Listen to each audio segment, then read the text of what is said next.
Here. Mark Ferry. Steve Ballich. Here. Amanda Cook. Here. Jacqueline Chenier. Rachel Ventura. And Tom Weigel. Here. All right, Tom, if you want to lead us in the pledge. I pledge allegiance to the flag of the United States of America and to the republic for which it stands, one nation, under God, indivisible, with liberty and justice for all. All right, first up we have approval of minutes for our February 11th meeting. Motion. We have a Second. motion and a second. All in favor signify by aye. Aye. Opposed? Motion carries. Next up, we have new business. First up, we have zoning case ZC-19-081, which is a special use permit for a mobile home in Custer Township, commonly known as 33061 South Route 53, Wilmington, Illinois, County Board District Number 6. Thank you, Mr. Chairman. Zoning case ZC 19-081, as you said, takes place in Custer Township. This property is in the same area as the Braidwood Recreational Club. It is known as the New Lenox Sportsman's Club. The applicant is Randy Crawford, who is the president of the Sportsman's Club. They are requesting a special use for a mobile home for the purposes of residence of the caretaker on the property. You may recall last September, the county board approved a text amendment to allow the special use for a mobile home for such an instance. So the applicant previously pursued a temporary use permit last summer to allow the the location of a mobile home on the property.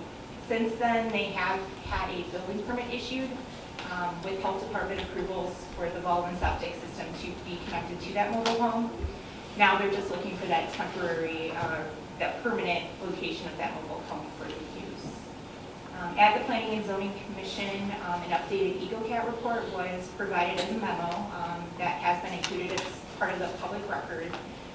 Consultation from the Illinois Department of Natural Resources followed up saying no adverse effects are likely from this mobile home located within this area. There were several protected resources located on that EcoCat. The Planning and Zoning Commission recommended or voted to approve the special use with the 4 conditions that staff recommended. And with that, I'd be happy to answer any questions. Do you have any questions? Motion to approve. Second. There's a motion and a second really quick. Mr. Crawford signed up to speak if you'd like to. On to it, thank you. All right, so it's been moved and seconded to approve. All in favor signify by aye. Aye. Opposed? Motion carries. Next up, number 2, we have zoning case ZC-19-082, which is a special use permit for a firearms dealer in Manhattan Township, commonly known as 12859 West Baker Road, Manhattan, Illinois, County Board District Number 2. Thank you, Mr. Chairman. ZC 19-082, as you summarize, is a special use for a firearms dealer in order for the applicant to operate as a home occupation. The county actually has 2 other special uses for this use. This specific subject parcel is a 10-acre, 81 flag lot improved with single-family residence. Special use will be applied to the eastern 3.37 acres. The applicant previously operated 7 Sigma Arms within a residence within the Village of Manhattan, obtained its federal firearms licensure through the ATF, or the Bureau of Alcohol, Tobacco, Firearms, and Explosives, and in 2016 relocated to the county.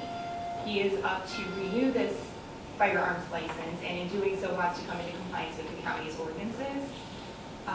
He is seeking to potentially expand or upgrade his firearms licensure to an 07, which is a manufacturing of firearms license. Basically just to branch into the law enforcement sales and dealing. With that, he would be allowed to operate as a dealer gunsmith, so basically just doing the minor modifications to a firearm, repairs, embellishments, changing the stock barrel if an applicant wanted some modification made.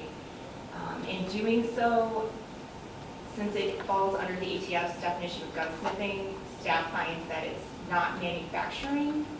And we have conditioned the special use to prevent any type of manufacturing to occur within this use. With regards to this home occupation, the zoning ordinance has home occupation regulations that prohibit manufacturing, as well as the uses permitted in the A1 district prohibit manufacturing from occurring on site. The applicant is just looking to basically deal to law enforcement to get that special tax stamp that would be required with the 07. With that, the Village of Manhattan heard the zoning case and has voted not to object to the case, as well as Manhattan Township has voted not to object. At the Planning and Zoning Commission, there were no objectors, and the Planning and Zoning Commission voted to approve unanimously the request with the 8 conditions that staff recommended.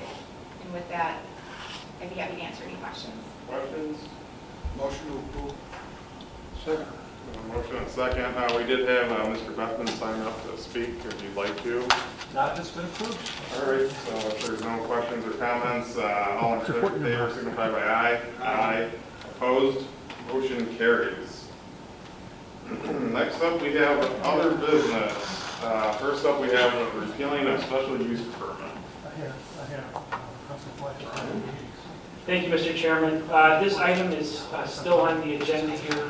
We talked about it at the last committee meeting. Unfortunately, the dates didn't line up in time for publication, so the revocation of this special use permit that we talked about last month will be on the public hearing for the Planning and Zoning Commission in April, and then it'll come before this committee at their April meeting. Okay. Thank you. Does anybody have any questions on that? All right. I mean, we're studying on land use record here for speed, so I think it's about to slow down. Next up, we have a review of industrial zoning classifications, which we have, everybody sees the attachment with the breakdown. Before anybody from staff really runs this down, I will just say that if you looked at the charts, I think we're kind of making a mountain out of a molehill here because there's 3 cases and the one was Plainfield where the guy just built everything without any permission for anything, so. Again, I think we might be overcomplicating the situation, so but somebody who wants to run us down. David? I'll run through this. Colin did a nice job, Colin Houston, in putting this together. He put together a memo, a map, and then there's a chart which enumerates the zoning cases from 2014 through 2019 changes to request a change to I-1 zoning. And again, there's the first is the spreadsheet. Okay, again, identifies the cases since 2015. There were a total of 11 zoning cases to I-1, total about 80 acres in the county. It also identifies different recommendations from staff through the board consideration and whether or not there's a legal objection filed. The map does show where the cases are located within the county. And then lastly, what we did was we compiled a list of, from the use table within the zoning ordinance of different uses within the I-1 zoning district. And when you look at the color-coded copy of that, the purple meant the land use was not permitted in the I-1 or required a special use permit and was not permitted in the A1. And that's something that when you look at that use table, if something was permitted or it's not permitted within the I-1 and requires a special use permit in the I-1, that may not be something you want to consider putting within the agricultural zoning district. Okay. The red on the chart meant that it was permitted in the I-1 and it's not permitted in the A1. And there are 11 uses that, 3 of the 11 uses on that chart fall into that category. Yellow means that the industrial use is allowed in the A1 with a special use, and 2 of the 11 cases fell into that category. Green means that the industrial land use is already permitted within the A1 zoning district, meaning that it's probably agriculturally related. So really, when you look at that chart, there's decisions that have to be made. Is that, you know, if there's any red uses that you would want basically to convert to a permitted or special use within the A1 or into an industrial classification to introduce into that area. But what we did look, if you look at that chart though, that column prepared, you know, of those 11 cases, we were looking at, okay, what's the issue with the 11 industrial zoning cases that we had? Again, we only identified 3 that were denied by the board, and 2 of those were really, one was construction, sales, and service. The other was landscape businesses associated with outdoor storage and excavating equipment, which is really construction, sales, and service. And the other one, basically wholesale, basically all uses within the zoning district. Construction, sales, and service is a contractor's yard.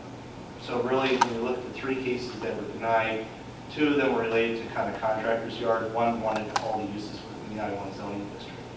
So if you're trying to use this as a kind of litmus test as to what we want to pull out of industrial zoning districts into a different district within, you know, that we might create, or as a special use within the A1, you know, there's only pretty much one kind of a use that was identified.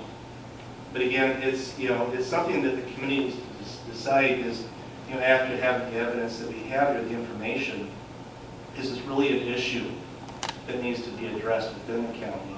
And if so, how does the committee want to move forward with identifying, you know, the uses that appear to have been the issues, construction, sales, and service or contractors are related, and the other components of the use table that may want to be pulled out and need to put into either new classification or identify as special use within the zoning district. But when Colin and I looked at this, the information he presented, you know, really, again, we looked at this, there's only 11 cases since 2015, the map amendment to I-1 zoning district, only 3 that have been denied, and, you know, 2 of them happen to have been within 2019. The volumes, if you look at this, 2014 there was 1, 2015 there were 4, 2016 there were 2 cases to I-1, 2017, 18 there were no map amendments to I-1, and then again in 2019 we happen to be back up to 4. So there's no particular, you know, trend within these requests as well. That again, you know, that's what our observations, and we're looking to the committee for direction as to where you want to go from here. Thank you for putting this together. I really appreciate you guys taking the time to do that. I understand what you're saying, there's only 3 denied, but one of the reasons that I asked for this is because of the pattern that we're seeing going forward. So this is about forward thinking, not reacting just to what we've already seen, but using the knowledge we know of how things are being asked to be rezoned, just not only in Will County, but cities within Will County that we're seeing in different areas like Joliet, for example, and trying to make sure that as a county, you know, we're setting a precedent and a policy going forward that makes everybody's life easier, you know, whether it's the applicant who's applying or the board here who might have to make difficult decisions, that we have the best flexibility with what's changing. So as you said, you know, in 2017-18 there weren't any cases, we're back up to 4 now. With the warehouse development and some of the changes in how we do shipping and product development, so we're going to continue to see some of those issues here in the county. So I think it's better for us to be prepared, especially if this is a lengthy process. If it's a year-long process to create a new zoning category and potentially move some of these ones over, the sooner we begin, the better. That's my thought on it. Anybody else have any thoughts, comments, questions? I do. I agree with Rachel that I think I want to look forward, consider what we're going to come up against. I know we spoke in the past, and with the broken record on it, a lot of the stuff that we're approving for an industrial use, and we're going to rezone it to industrial, it is pretty small and fits the character of the neighborhood. However, we really are opening the door for a large scale, you know, industrial warehouse type of thing that would not fit the character of the neighborhood. So it's really, I feel like the will of at least some of us on this committee to create a category that suits the local community as well, and, you know, allowing us to diversify the economy of our county without allowing kind of what I would say is a free-for-all in a way, because the industrial permissive use is pretty large. I mean, there's a lot of things that you can do on that. So I appreciate you putting this all together so we can see what the historical trends are, but I would argue that we are moving towards meeting this new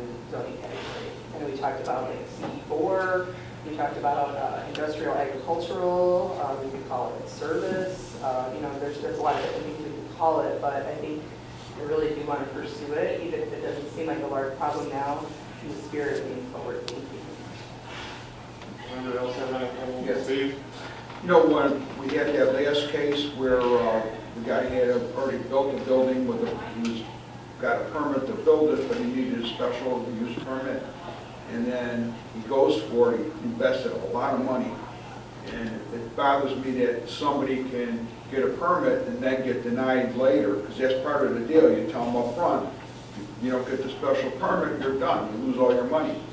But we should have some kind of a format that we go through, which probably is what you guys are talking about, changing the zoning so that this doesn't happen. Because it's this guy or group, whoever owns it, they're going to lose a boatload of money. That could bankrupt the people.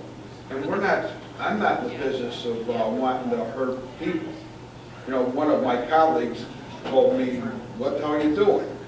And I have to agree.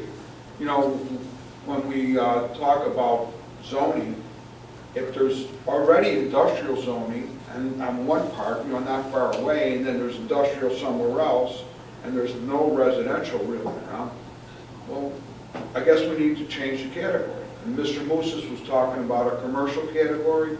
I don't even know which one's the best one, but I think we should look at it. I don't think it's a waste of time. I think it protects the people that are going forward with this stuff, and I would want to do that. I don't want to see people hurt for no reason. It's almost like the liquor licenses.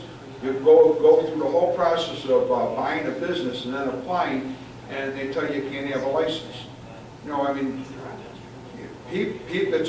this is stuff that people get mad about. And I don't blame them, because I get mad about it. So I would be in favor of the same thing as Rachel and Amanda.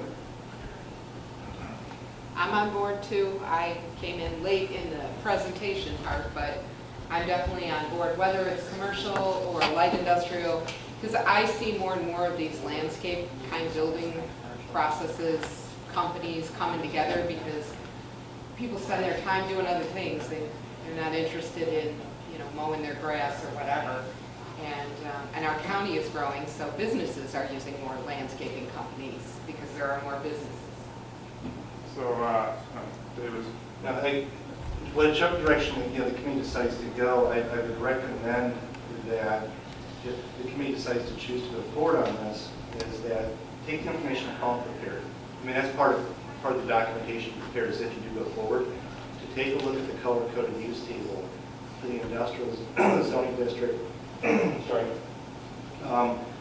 Perhaps even, if there's mention of commercial zoning districts, see what uses that it is that the board may desire to kind of extract and put either as a special use within the A1 or as a different zoning district.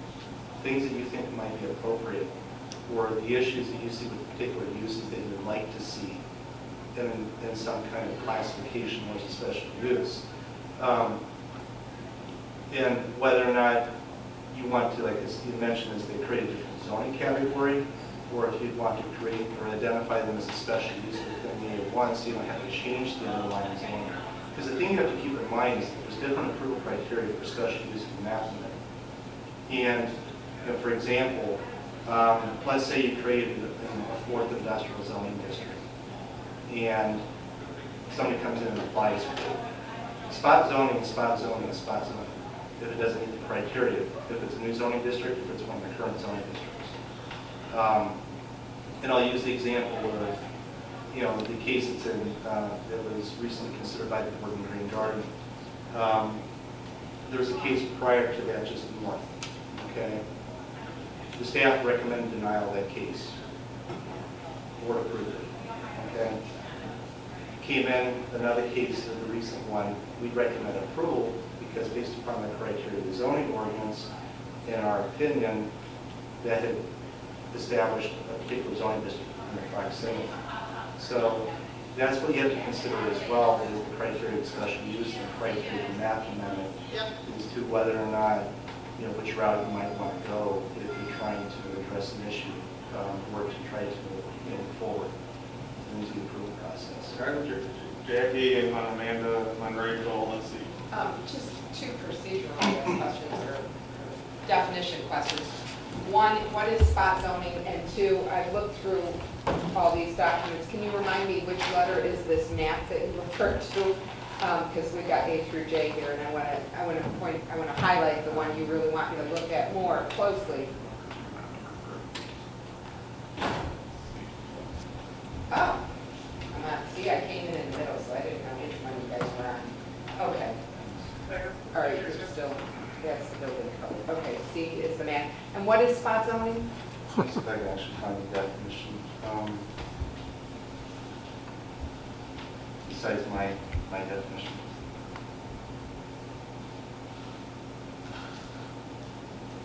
Oh, this was just a map of where the issues were. Okay. No, I thought you were referring to a different kind of map. Then I guess this is kind of a very black and white example. Spot zoning. You have somebody who applies for a map amendment, and I'll use the I-1 zoning district. Or let's say, you create a lighter industrial zoning district. They apply for that map amendment. It's, let's say it's out in Washington Township. And it's agricultural zoning for 3/4 of a mile all the way around it. And it doesn't meet the criteria from the zoning ordinance for that map amendment, including the surrounding, one of the criteria is surrounding zoning districts in the area in proximity to the case. So basically, imagine if you're spot zoning that piece of property in the middle of agricultural area. It may not be, it's not appropriate zoning for that area. You're introducing a whole different category, a whole different set of uses within that area. But see, now I would argue, and I know this is not the case that you're giving, but I would argue that if it's all agriculture and now this guy wants to open up a landscaping business, he fits right in my business, in my view, because he's. That's why I thought it should be like an AI or A3, or because it's meant to be around agriculture with industrial type, like the contractor's yard. Yeah, because they're dealing with all sorts of outdoor growth, garbage, whatever you want to call it, materials, same as the farmers are. Amanda? I do agree with Jackie that I think that's the spirit of this new category, is to blend into the agricultural and expand on agricultural use. My question for staff is, when a resident comes in, and this is really in the spirit of what Steve was saying about helping residents, when a resident comes in and they say, okay, I have a special use, or this is what I want to do with this land, this is how it's zoned, how do you guys help them decide what zoning category to go for or to choose a special use? I mean, you're looking at the categories, like what can they do? What are the permissive uses on that land, correct? In that category? If somebody calls our office, depending upon the complexity of the request, and let's say, it could be rather complex, or perhaps it's somebody who doesn't fully understand the process. We try to help them through it. What we do is we schedule a pre-application meeting in our office, and we have the appropriate staff present. It could be, Janine, for example, might be present to explain the zoning ordinance. We might have somebody from our staff that can explain engineering requirements if they're going to be constructing something. So we have all the appropriate staff present. But getting more to the point from the zoning perspective, we look at, we try to ask a lot of questions, try to elicit as much as we can from the individual to find exactly what they want to do.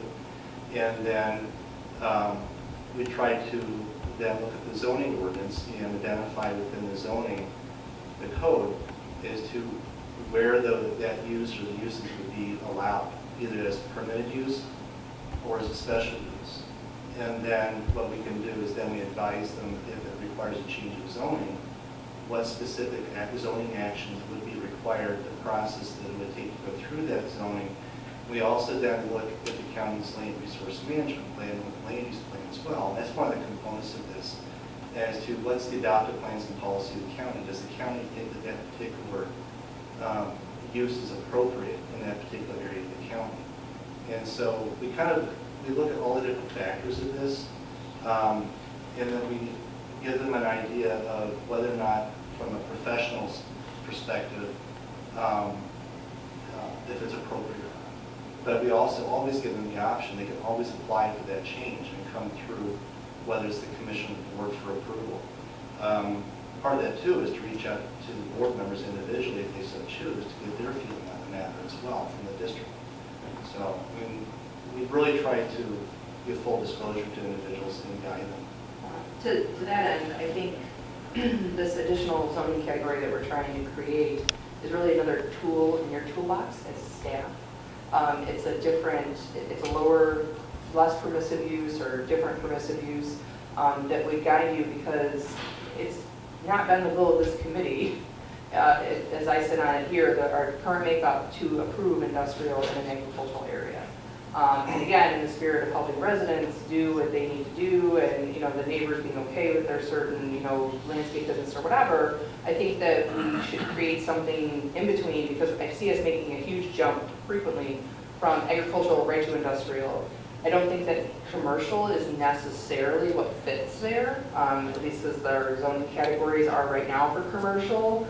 That doesn't really fit either, like you're saying, in our plan. But if we had a zoning category that fits into agricultural, I think it would be an easier lift in this committee. I think it would offer you guys something better for residents that suits their needs better. So I think all around it's probably a good idea. But I appreciate your feedback on the process. Rachel wants to.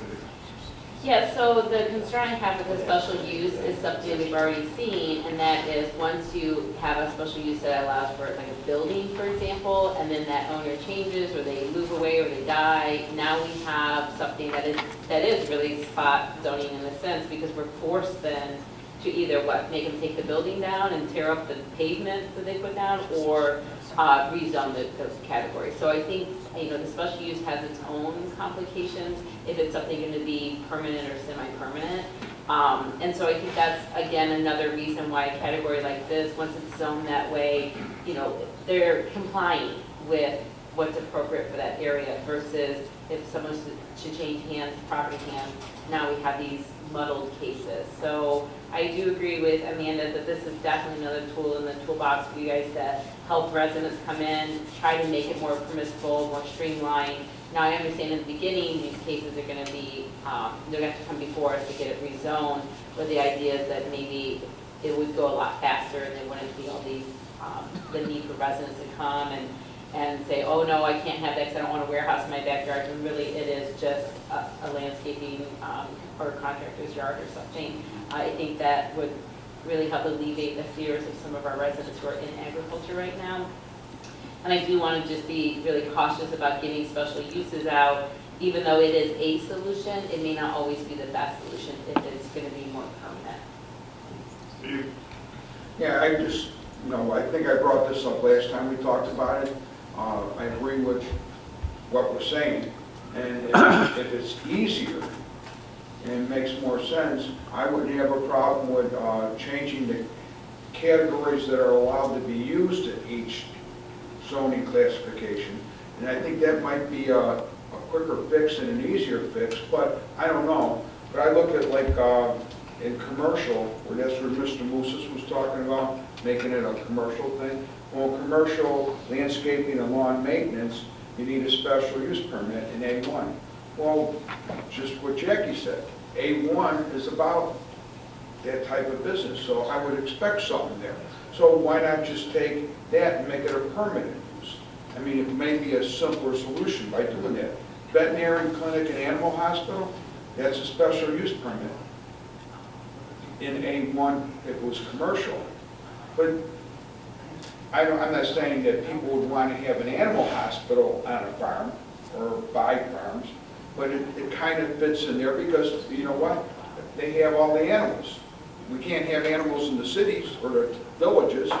So, I mean, maybe the answer isn't so much changing the zoning classification, maybe it's just changing what's allowed. Instead of special use permit, say it's permitted. It's animal sales and grooming. That's a commercial district, and A1 is a special use. Well, the guy's got a bunch of horses, cows, and pigs, and he's raising them, and he's going to sell a couple off. And he's going to start, then he figures he makes money on it, so now he's going to raise pigs to sell them. It's a farm. That's what they should be doing. So, I mean, I'm just throwing this out that, you know, we're talking about making a new classification, and Tyler made the comment that it's chasing the dog's tail, or on that, you know, you didn't say that words, but you know what I mean. That's basically what you said. It was a waste of time, kind of, that we're making a mountain out of a molehill. But I'm looking at it, and it's not a mountain out of a molehill. I think it's important, and maybe we go about it a different way than a new classification. Maybe we go about changing what needs a special permit in certain areas. And I'm just throwing it out. I just don't want to come off as, you know, we got to do A or, you know, one thing, but, you know, we should maybe look at that. It might be easier. I don't know. What do you guys think? So this is what I think we should do. Everybody has the chart with the uses, permitted uses. Everybody for next month, go through that and decide what you think we need to either put in, make just permissible or into a new zoning district. Once we have a list of everything, we'll decide what's the best. David? That would be very helpful. And what I would also suggest is perhaps it might be helpful that if we as staff perhaps go through, for example, the criteria of a special use, the criteria of a map, and kind of explain what we look at when we're reviewing things and making a recommendation, which might help you formulate the decisions that you're going to be making regarding this matter. Does that work for everybody? One minute ask for staff. I think the primary thing here is to be very careful about what permissive uses we decide. So if we want to just add them to agricultural, which protects the residents, right? Because in perpetuity, you could have a landscaping business or whatever it is that we decide. If you could compile a list of like the cases that you've seen with a special use that ended up in agricultural and things that we've approved. So if it was the animal hospital, I know that a lot of it's on this list, but there might be some things that we haven't specifically seen, but that maybe is past, you know, prior to 2015, so that we can at least be thorough. So I think if we're going to make this change, we should do it as best we can. Judy? Thank you. What I agree with what you guys are saying, because dealing with my farmers right now who have hemp, they have problems. There's no processor. So like somebody wanted to come in and have a hemp processing plant, and it would probably be located more specifically like the grain elevators out in the rural areas. So like what would that would be something I might say. So those are the kind of things that make sense to me. What are we doing with the new products that we have coming forward, and how would we zone that? And you know, that would be appropriate to have. It's probably I assume an industrial type use, right? I didn't look at that. Okay, and I can get some information. And then also, I'm going to be meeting with the Farm Bureau tonight, so I'll see if there's something specific they might suggest to us that people have come to them about, and bring that back. So, thank you for that. Thanks. Everybody clear for next month? Go through the list and kind of jot here what you. And you're talking the list with the color codes, right? Yep. Yes. Or if I would probably compare it to commercial just to see if you want to. It's going to be overly easy to do, but once we have a list of everything, we can decide what the next step is, whether we need to create a new category or if we can just change what we have. Do we have the commercial list? It's on American Legal. amlegal.com is where our code is located. It's www.amlegal.com. Again, all the county codes are on that website. It's very handy. So. I didn't even know this existed. All right, so we'll come back to that next month. So thank you for the chart and everything. Tell Colin we said thank you. So next up, we have number 3, which is the Will County Building Code update. Ryan? Thank you, Mr. Chairman. I'm just going to give you a quick overview, and then I'll turn it over to our Chief Building Official, Owen. Today, we have a couple things before you. There is the draft ordinance of the changes that staff has proposed.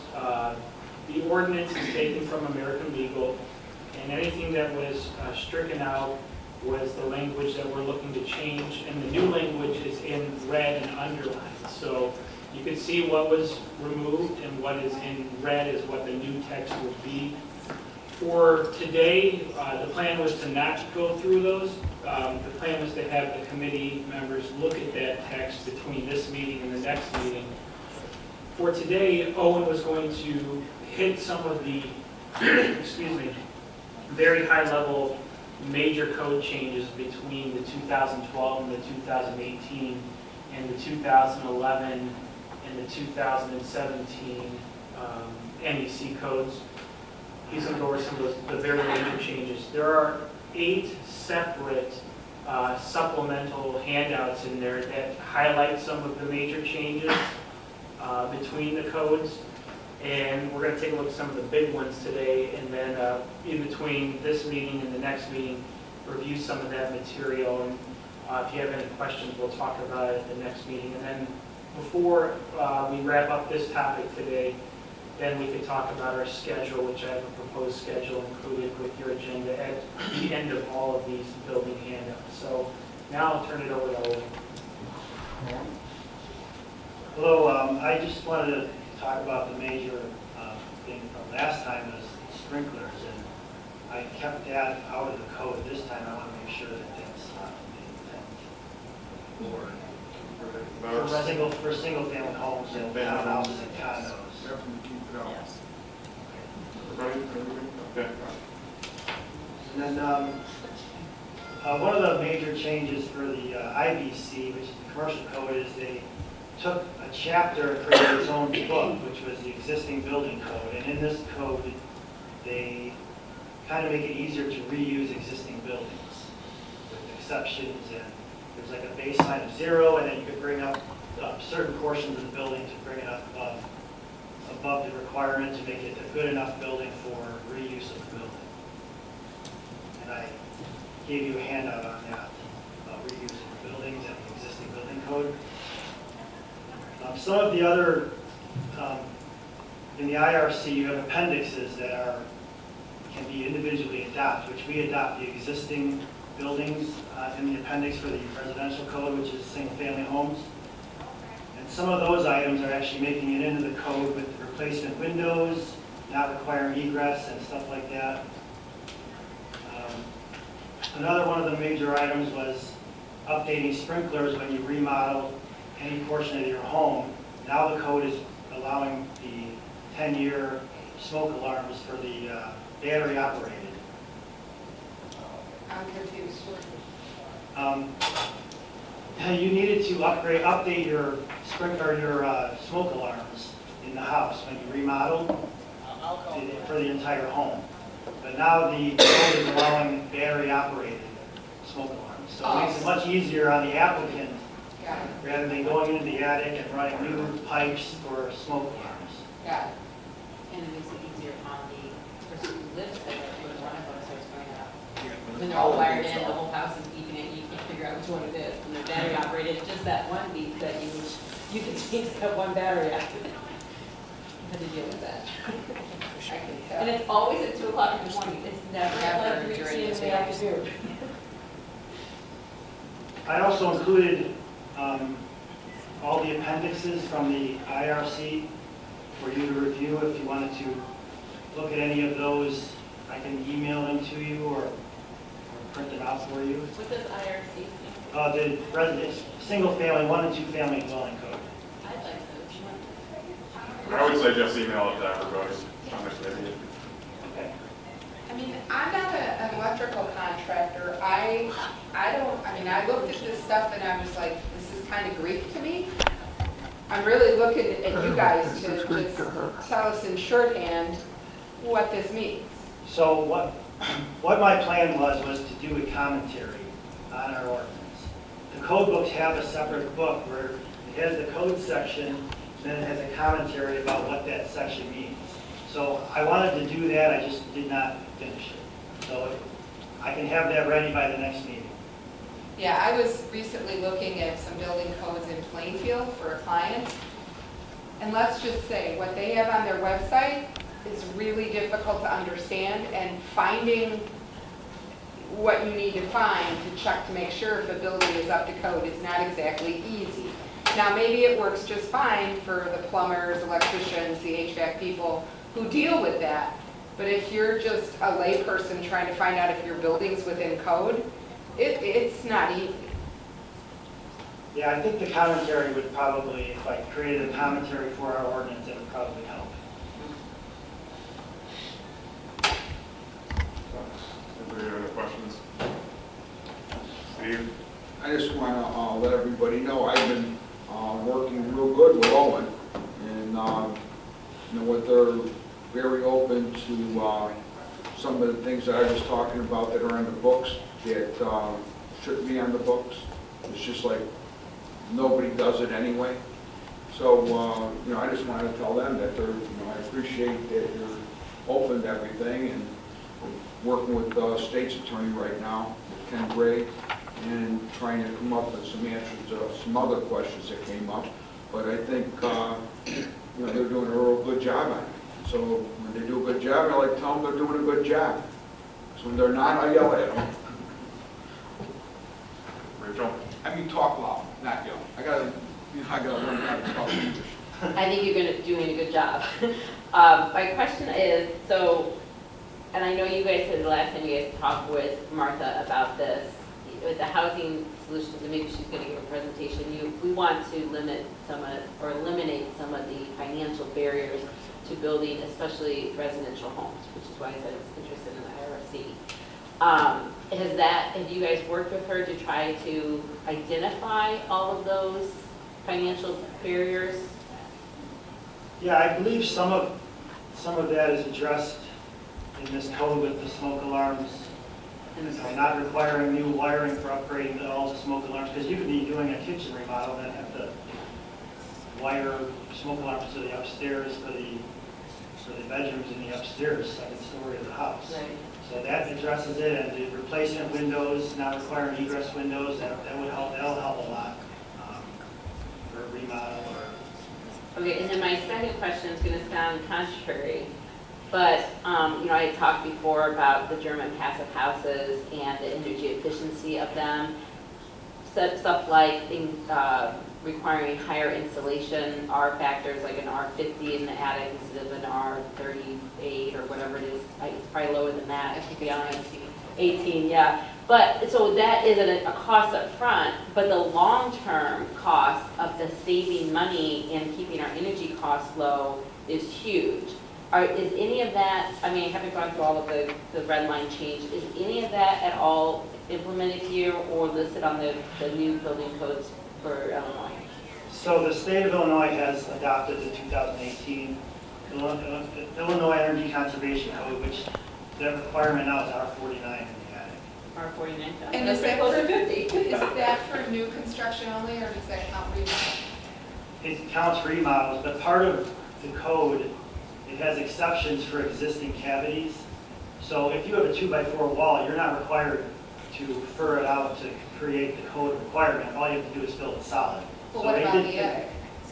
The attic, you have the space to do it.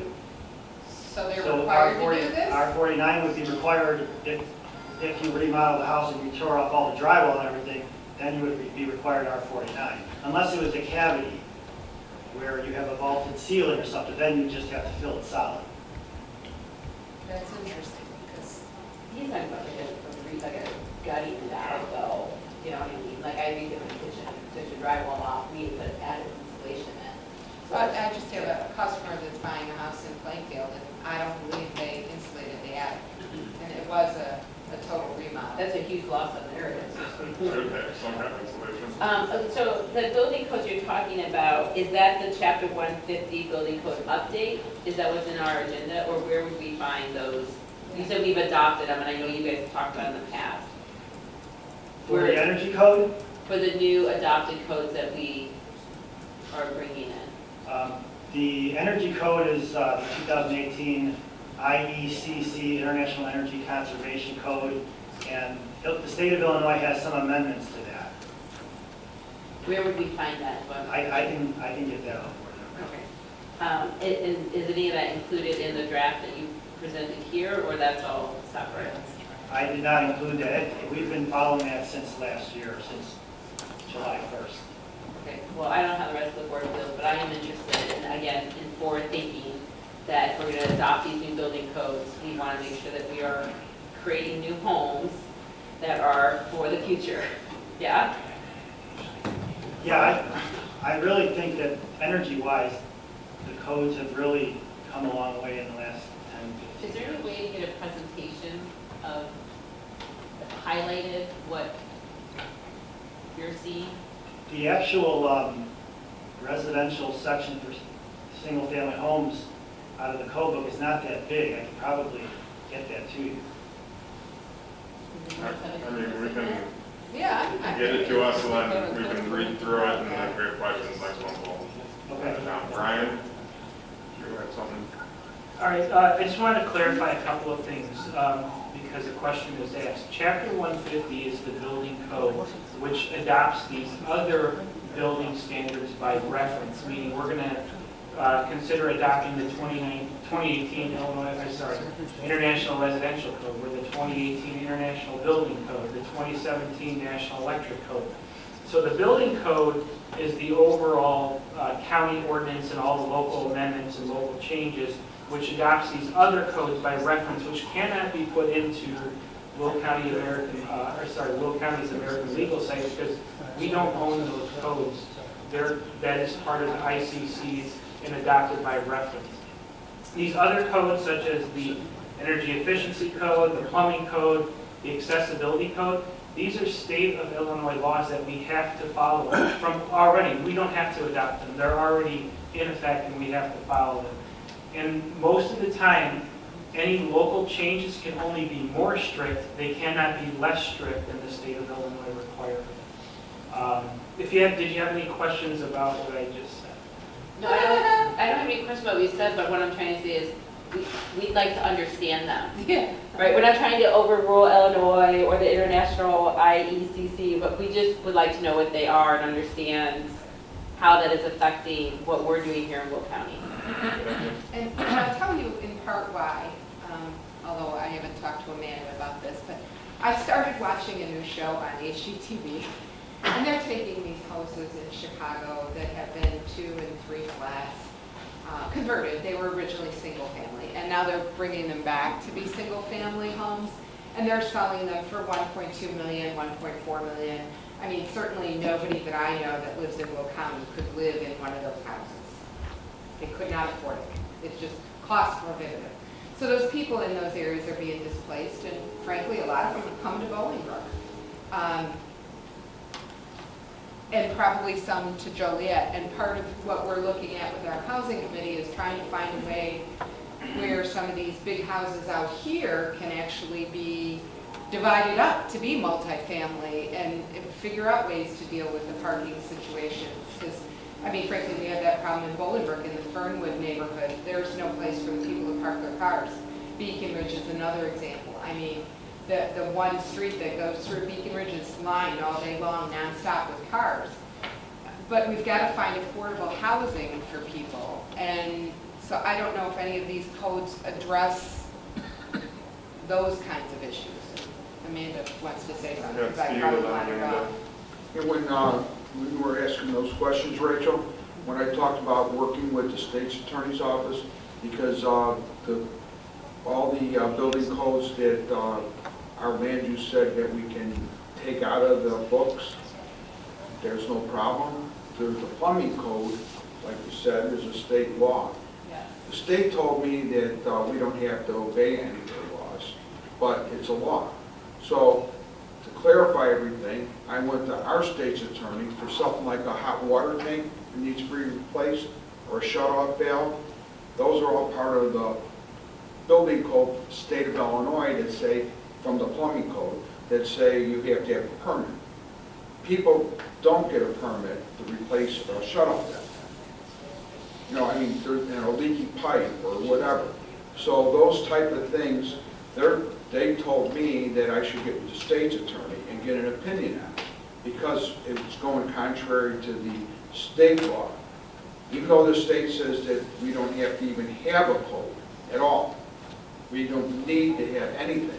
But let's face it, we do need to have something.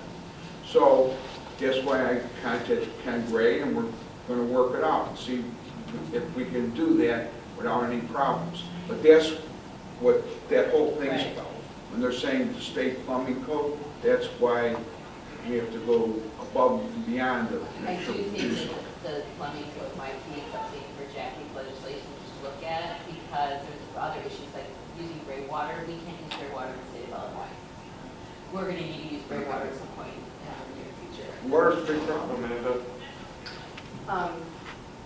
As the chairwoman of the Modern Housing Solutions Committee, I might take some of this off of Chairman Markham's plate and say some of these issues about like housing materials and, you know, what we want to have a permit for and making things more energy efficient. You know, one of the things we talked about in my committee also was like flooring material and different stuff like that. It's a little bit more of a workshop atmosphere in modern housing, so maybe we could take this stuff to the ad hoc committee and talk about all these little detail things with the folks that are interested, which would be my co-chair, Jackie's on the committee, Tom's on the committee, and really get into the weeds with it, and then bring back some suggestions to this committee, just because we have a lot of other really serious business to the residents here. So I'm just going to float that and see if you're interested. I have no problem with your thing. But I don't know if staff has a thought on it, but I mean, we're gonna have to have a conversation again here anyways, so. Yeah, Martha had said that there was a meeting tomorrow. I was going to talk to her about maybe attending. Yeah, I think that'll be good. I'm going to be talking with you after about Yeah. speaking to the committee regardless, but it's something that we do talk about frequently, so I mean, we can really kind of package it up, create a nice PowerPoint, run it through this committee, and then we might be able to eliminate hours and hours of discussion here, but if not, then that's fine too. Trying to be helpful. You two hook up after the, yes? I'll do that. So to be clear, everything that was in Minitrack, you have the building 150 code draft and then all the subsequent languages. Do you want all that emailed to you? Yes. Or put on the agenda for tomorrow. Oh, yes, we can. Let's, But I need to be clear, because right now it's on Minitrack. Would you like it all transferred over to your emails? That's what I'm asking. I guess what I was trying to clarify is there are people on that committee that are not in this email. So if they could be attachments for discussion, I don't know if that's allowed with the agenda. We would not be able to talk about it tomorrow. yeah, you know, because it's not going to be on your agenda. I would love to Or, have an email just because it's easier. yeah, let's to do go it in through. email. But then add it to the other people on there if you're going to email it Or, on the I committee. Dawn, so if someone could give me those people. Dawn, if you contact over here, if you contact Beth Okay. in our office, then we can email it out to the whole board so that everybody, you know, that way we include everyone and they'll all have the information. That would be helpful. Sometimes I have visitors from, you know, that aren't on the committee. Judy comes out frequently and interfaces with committees. Okay, great. And could someone from land use staff email everybody the AM legal, not just the general site, but the actual one that shows all of the breakdowns? Because I know it's not like a I direct, have a note. and it takes a while to look for things. Judy? I just want to mention something else. While you guys are looking into this and we're taking the month to look into things, one of the problems that I've come across working with my local foods group is the difficulty of getting a commercial kitchen in Will County. If a lot of these people have gone to municipality. I also have a farmer in my area that does hemp processing and stuff, and they also have a vegetable garden. They would like to do commercial kitchen on their property, but again, they're running into issues, I don't know if they're necessarily land use, but health department. So those are things that you could look at that would really help with the producers out in the area being able to do that. And then I have another farmer, and I'm going to get specific details on this for you guys, is they always, they grew vegetables for a long time, but there are other regulations in place that are causing issues. And I will get that specific thing to you guys. I just want you to be aware of that. My goal is to try and make the agricultural community as robust as we possibly can to supplement just the row crop that's being done. So, thanks, guys. Anything else? Brian? All right, finally for today, I have a update schedule. It's on page 300 of 318 of the agenda. It talks about where we'd like to be over the next several months. With today, was more of an introduction. In April, we have on draft review of proposed changes. Now this is the building ordinance only. Then in May, moving into contractors registration and bonding, additional discussion on that in June. And then moving into July, talking about the building permit and plan review fees with additional discussion of that in August.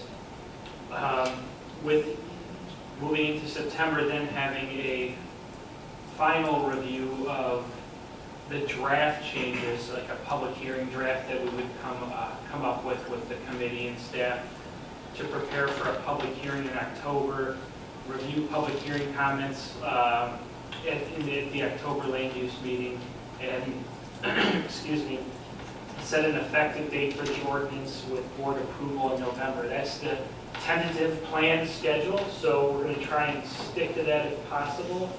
And I have that here for you guys to look at. I'm looking for some feedback today to see if this is something that the committee seems is appropriate, or if you'd like some changes. Looks good to me. I think it's nice to break it down kind of by section, one by one. Just Makes it easier. Yeah. a little bit smaller bites of one. I do have something on my schedule for the day of the land use meeting, and I don't know where I got it from, but I have Springfield on In there. July. In July, I have the Springfield on July 14th and July 15th. Maura, do you know what's going on? Is it a ISACO thing, or am I just, I've got stuff on? Is that maybe NACO, the legend? No, NACO starts the 17th of July, right after the county board meeting, so, I don't know, because session should be complete by then, so I'm not, they're usually on break, so I'm not, I can look into it, Jackie, but I can't. yeah, imagine. I think this is just some weird fluky thing going on with Yeah. my calendar. It's possible. So if that's, I think it looks good for everybody, so we have lots of reading to do for next month. All right, thank you. Yep, thank you for all the hard work. Next up, we have number 4, which is the pilot program for electric vehicle charging stations placed at county facilities. Hi. So, yeah, I'm just looking for the remote so I can flip the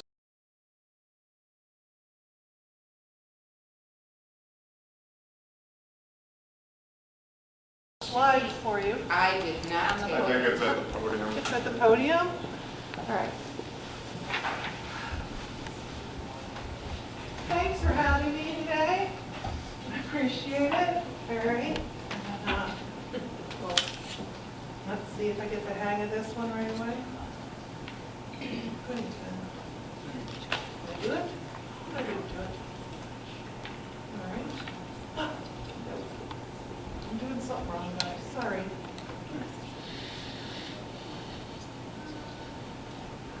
Push the arrow.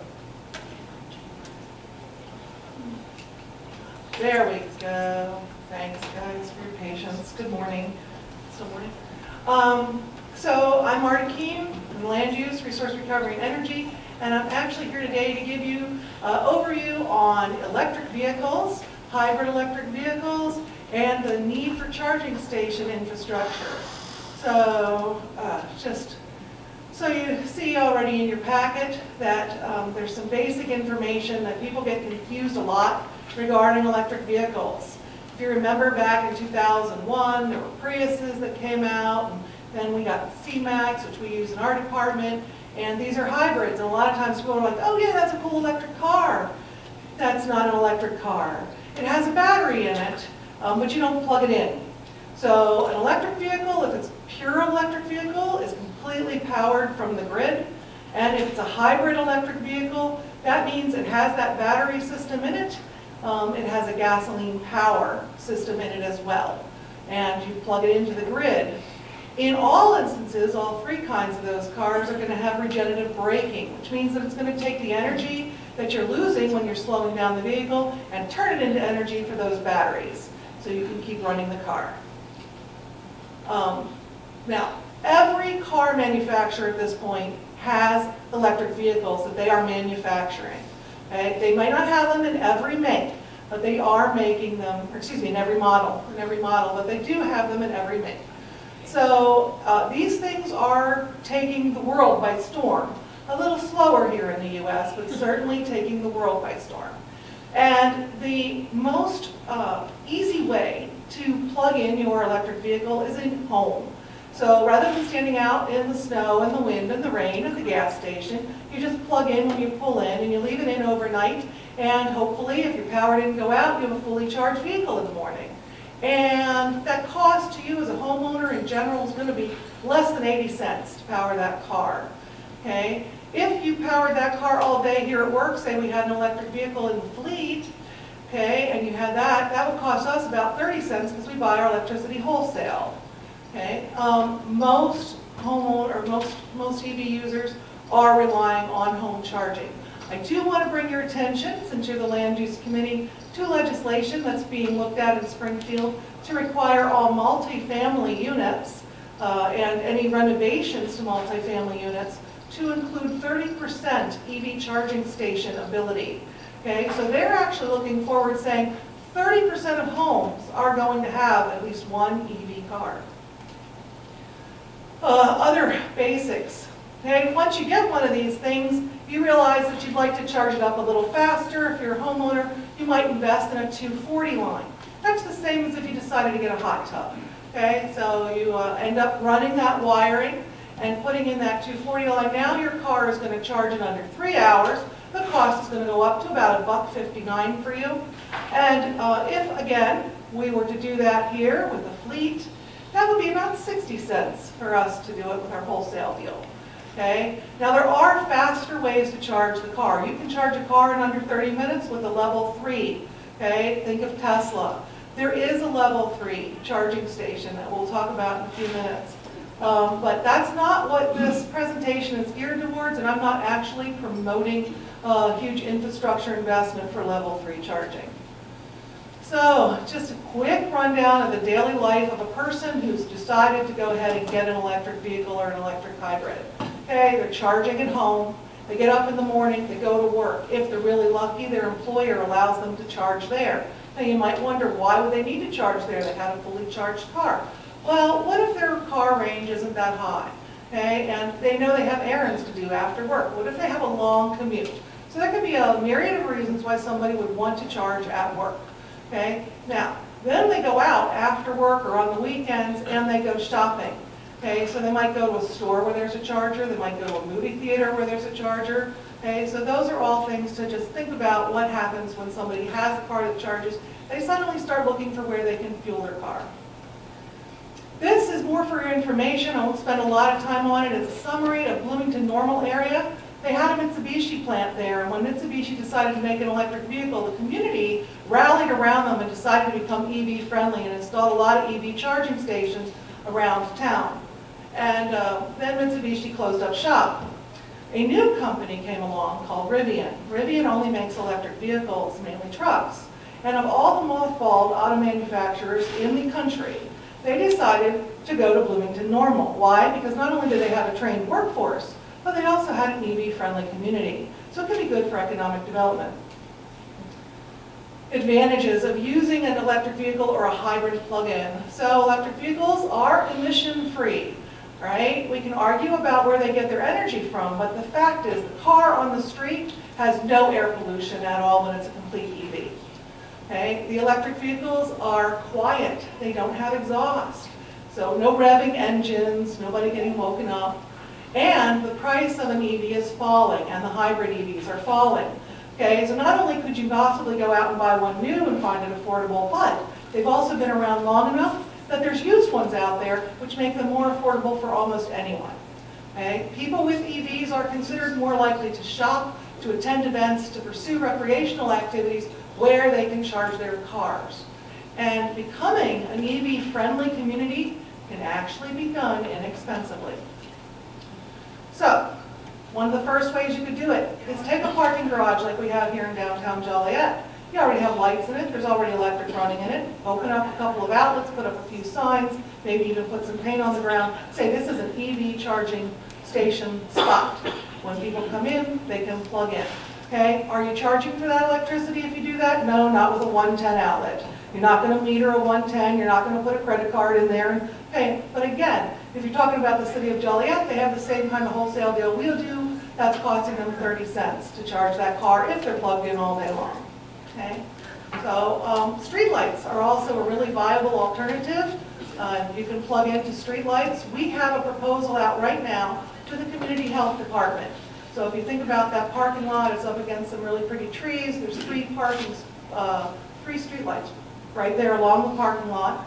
We would like to add 110 outlets to those and pilot that for employees. We would put a lockbox on there, and when you come in, you can just grab the key. That way we could at least have like a book or maybe something where people sign, and we could tally how many people actually are using it. We don't have a lot of folks with EVs right now at the health department, but it encourages them to possibly go out and buy them. Then there's the level 2s. This does cause a significant investment. Okay? And there are three main players that we've been looking at, although there's way more than this. And that is the Volta Model, ChargePoint, and SEMA Connect. These are 240s that are out there. They're going to fully charge a car in less than 3 hours. They need that higher power source pulled, so that's an expense. If you're going to meter them, which certainly would be recommended since you're using a little more electricity, that's an expense. And if you want to charge people for using them, which has been done, then of course that would be a software expense and support system as well. Okay, just so you're aware, the city of Chicago passed an ordinance back in October, and they're saying that anybody with 24 units in the building has to have a couple of EV charging spaces. And if you recall that Illinois legislation that's under consideration, this brand new ordinance that just passed in October wouldn't meet that criteria they're looking at in Springfield right now. That's how quickly this is coming.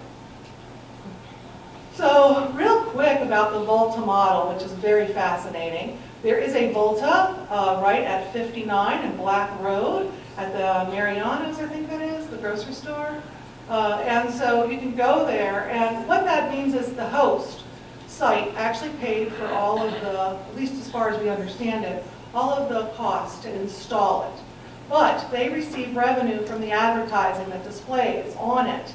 And they receive the additional foot traffic of having somebody with an EV come and shop their facility. Okay, so there's an incentive for them to do this. And so the regular electricity, that all of the upfront costs, that's all actually incurred by the host site, and there is no charge to the users for using this model. We have reached out to Volta. We've asked them if they would consider putting any in our parking lot. So far they've been unresponsive to our requests, but we've not given up. Thank you.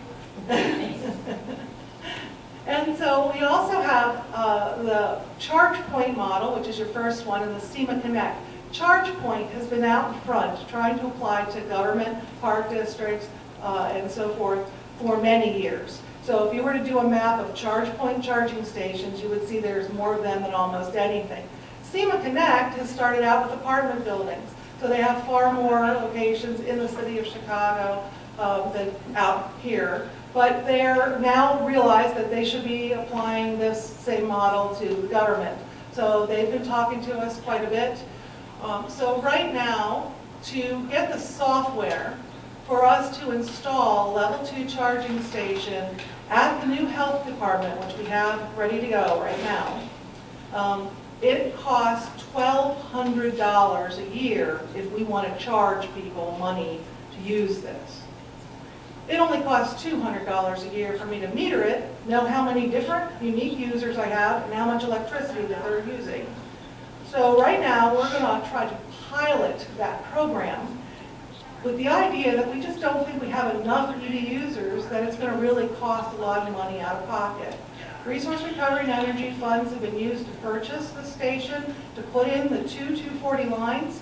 We are putting in one charge point with dual heads, so we'll have the ability to do 2 cars, but we have the wiring to add another one.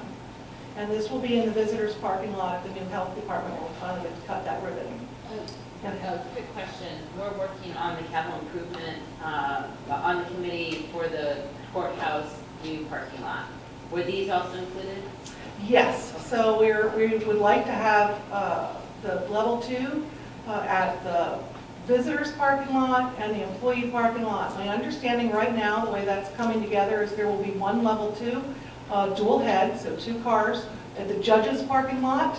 There'll be at least one more, if not wiring for 2, in the employee parking lot. But I have not heard whether or not we were successful in talking anybody into putting something in the visitors parking lot. I'm waiting to hear on Aren't they that. also going to put some extra wiring just in case we decide to expand? To my understanding, they're doing 2 dual heads, but I could be wrong. I will tell you right now, I haven't been looped in as well in that talk as we were with the health, but we keep reaching out because at the end of the day, they want RR&E to foot the bill. So we'd really like to know. Sure. The level 3 is just, again, just to give you a little taste of them. Of course, everybody here's probably heard of Tesla. They charge really quick. They provide their own facilities around the country. But right here in Joliet at the Walmart on Jefferson, you can see a level 3 charging station. And it's extremely expensive. I never see a car charging either the level 2 or the level 3. It is easily the most expensive place to charge a car anywhere that I've seen. And that is because Volkswagen put this in as part of their settlement for polluting the air and not actually showing us what was going on with their emissions properly. So as part of that settlement, they put in it's like a shipping container, it's a generator. And so they're not plugging in to the ComEd system. And ComEd in this area has some of the lowest rates in the country, so they're not making use of that. They're actually the self-contained generator, which of course is extremely expensive, and that's part of the reason why their rates are so high. I would not recommend this as a model, but you should be aware it's in our community. How did they choose the location? They chose locations with Walmarts across the country that were along busy highways, so that's supposed to be pretty easy access to 80 in that case. Right. There's also easy access to 80 at JJC, which actually is a great way to go into the next slide. And the JJC model is currently charging and getting very few users. Whenever they do see anyone using it, it is not their faculty, it is not their staff, it is not their students. It is people traveling Route 80 with out-of-state plates every time they see somebody plugged in there. Lewis University likewise installed level 2 charging stations and initially charged people for them. They have backed off of that for over a year now. It's been free at Lewis University, and they are seeing an uptick in the number of faculty and students who are now using those stations. And since that's kind of the idea, to encourage people to do this right now, they think that this is a win-win. And there's a couple of other examples up there, and you can certainly peruse them, or if you have questions about them, let me know. And these are all like on some type of app where people can find these charging stations? Yes, there are actually numerous apps you can download. ChargePoint has its own. And then the Department of Energy, you can go on and actually find these things too. There are actually a lot of different ways to see all the different EVs. And you can click to see just level 1s. You can click to see level 2s, you can click to see level 3s, or you can say you want to see all. And depending on what your travel needs are and the time that you have to charge the car, you can choose appropriately. Oh, one last thing on that last slide, Kane County I wanted to mention to you. They started out with all of their level 2s being something that they charged for.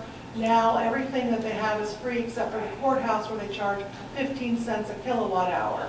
So if they're getting close to our rate, that's also supposed to cover some of that charge that they get for having the software.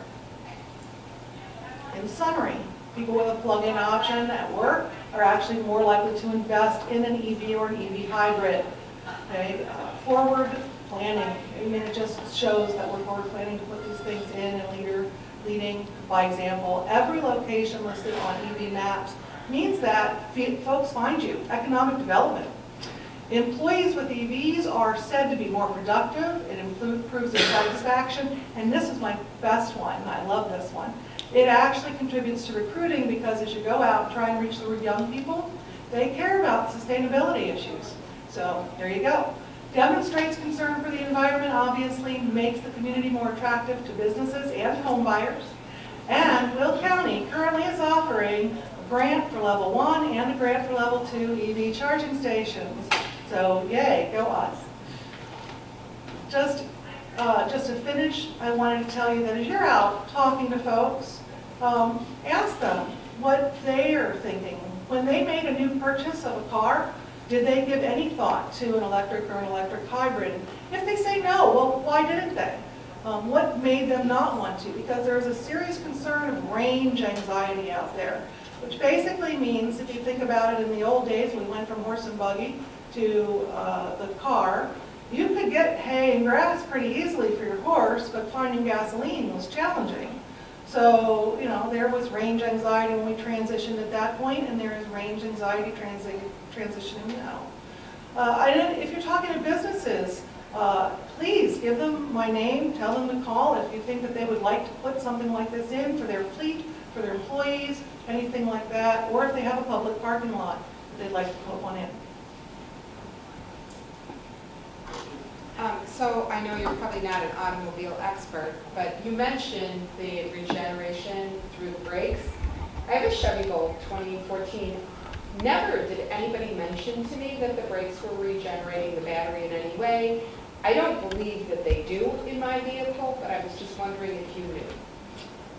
Well, I know that it's very common that all EVs and the EV hybrids have regenerative brakes. I can't speak to the Chevy Volt specifically. In disclosure, I will say that I recently bought an EV Volt myself, and it's a 2012, and I haven't had to change the brakes. So with my Prius, I had the regenerative braking, and we changed the brakes, so I know. Because it costs more when you do that, but you also don't have to do it as much. And you don't go through the brake pads, so you're saving wear and tear and resources. I was just going to say, I've had mine since 2014. I have not replaced the brakes. They're fine. I've had them checked several times. I have over 70,000 miles, and my average mile per gallon is 80. And that is only because I keep taking these trips to Chicago, which make me use gas in the generator. Because if I just come back and forth to the county, I've got enough juice in my car to get here and get back home without ever using any gasoline. Just for everybody else's benefit, the Chevy Volt is an EV hybrid. So that's why Jackie's saying she's using gasoline to get to Chicago. But there's a lot of EV charging stations in Chicago. Well, and it freaked one of my friends out. She was just like, so thrilled. I used the Spot Hero app to park in Chicago for an event last week. I picked up a girlfriend from work. We drove to the garage. I plugged in. It didn't charge me anything. By the time we got ready to leave, the car was ready to drive home, and I had almost enough juice to get home. So, yeah, it's pretty nice, and having more stations around would be helpful.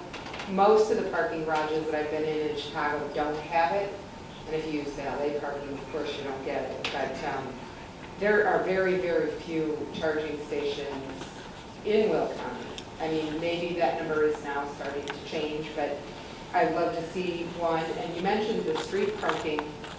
So I have the cords that would allow me to plug into a 110, but who's to say somebody wouldn't come along and spike my 110 cord while it was plugged into my car? You know, I mean, granted, there's that little lock box to open it up to plug your plug-in, but once it's open, now it's open, and anybody could come along, unplug it, unhook my car, and wander off. I've plugged mine into street lights, and we can close the trunk so that anything that would be seriously expense is locked in the trunk. But they could unplug me and just not let me get a charge or cut the wire, I guess, if they were really malicious, but we've never seen anything like that. Rachel in town. Okay. Yeah, speaking to the range challenges, so I have talked to a lot of people about electric cars in the last year, and that is the biggest concern, is the going places and having the ability. If you have a hybrid, you have that safety net of, okay, well, the gasoline will just kick in. But if you're 100% electric, you need to make sure that there's places. So I do think that it is important for this committee, for our county, to be forward-thinking in this. This is the way for the future. We've seen every manufacturer, like you talked about, is moving in this direction. So we should definitely jump on this. I've talked about that, the forest preserve, and that's one of the questions I'm going to ask you is, with the grants that are available, can different levels of municipalities take advantage of these, or is it just businesses only? It's actually no businesses, it's any taxing body right now. Okay. It's only municipal. And are you working with the forest preserve? Because I have requested many times that our parking lots that have lights have some type, and there's always a pushback of like, oh, well, it's really expensive, we don't really need this. But from the outlet standpoint alone, like especially about dog parks, people are going there for an hour with their dog, you know, they want to plug in, and then with the apps, it would pull people to those locations, and so we would have bigger visibility. So are you working with the Forest Preserve? I've talked to a few of my contacts over at the Forest Preserve, but I have not had anybody tell me they're going to apply yet. Guess what we gotta talk about? Yeah, we need to add that to the agenda then. So then, for the range stuff, I do think that this is super important, so that people can come here and charge their stuff, or whether they're doing it at home and whatnot. So I'd like to see that further. I don't know how that works with our budgeting. You know, I think that's important, not just for our county buildings, but places throughout the county, I think would be ideal to add these. You mentioned apartments require this a certain amount each condo. Is that something you're suggesting we put in our zoning code, that if you build a certain type of facility, that you are required to put in charging stations? I think that you should be considering it, absolutely. I think that is absolutely coming, and the more opportunities we have to, especially when somebody's building brand new, running that wiring is pretty expensive after it's built. It's cheaper when you do it, when you come in. But you did say Illinois state law is looking at this right now. Right now, and I don't know whether it'll pass, I don't want to paint that picture, but certainly it's being considered at 30% for multifamilies. And we could, if we wanted, use that same language here at the county, whether or not it passes, because then it would be, that's right, more restrictive, so we can do that? Yeah? I don't know if we get a lot of multifamilies in the unincorporated areas, so that particular part of it, I'm not sure. I defer to them. Any other questions, comments? In the dock. I have a question. I'm just wondering, what is the cost to install a charging station, and then what is the maintenance for that charging station, the stations? So if you're going to go with a 240 charge point station that we just bought, you're looking at about $8,000 for the station, $1,200 if you're going to charge for the electricity for the software package. You're also looking at ballards, concrete foundation. You're looking at a few other site costs, and then there's the running of the 240 line. So that can vary tremendously. Average cost to put in a 240 line can be around $18,000 to $20,000. The cost for us to do it, the health department exceeded that, only because it came up after they had already designated where the lots were going to go. So even though we ran the wiring back when the concrete was poured, we ran the wiring on a diagonal from where the electric was coming to get it out to the visitor center, which was the most expensive run we could make. So, does that help? Yes, it does. And then one more, and what about the maintenance? You didn't really have the maintenance comment? So the $1,200 a year will include maintenance. Okay. Yeah.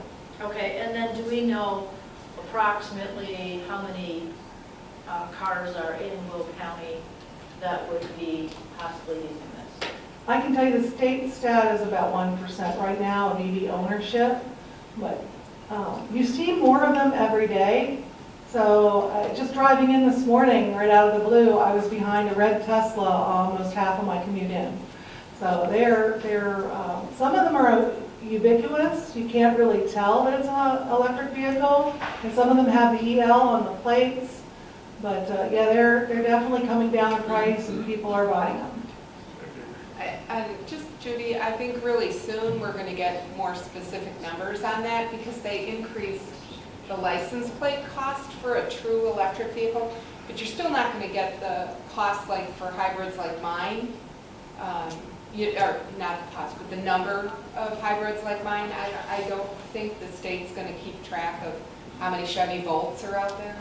But they are going to keep track of those electric vehicles because they raised the cost. And because they raised the cost, I would think the data would be there at the state to figure out how many are registered in a county. Because now it's the actual vehicle registration, and it's more than the regular vehicle.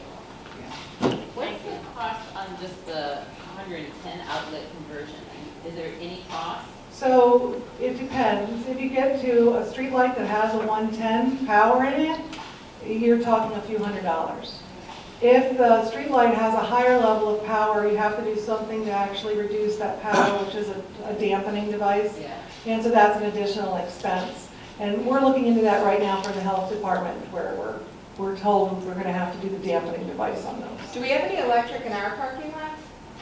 No. Oh, we have streetlights. We absolutely have streetlights. Well, I want one. Here. Right. Yeah, I agree. I like to go somewhere after the county, and I spend hours Well, here. even if it's an hour, what's the percentage, like 20% more electric on, when I plug my car and if I'm only in for an hour, how much more charge did I get? Not Is it Well, worth it? it's not going to be very much. Yeah, you're going to maybe get a few, you'll get a few miles. Okay.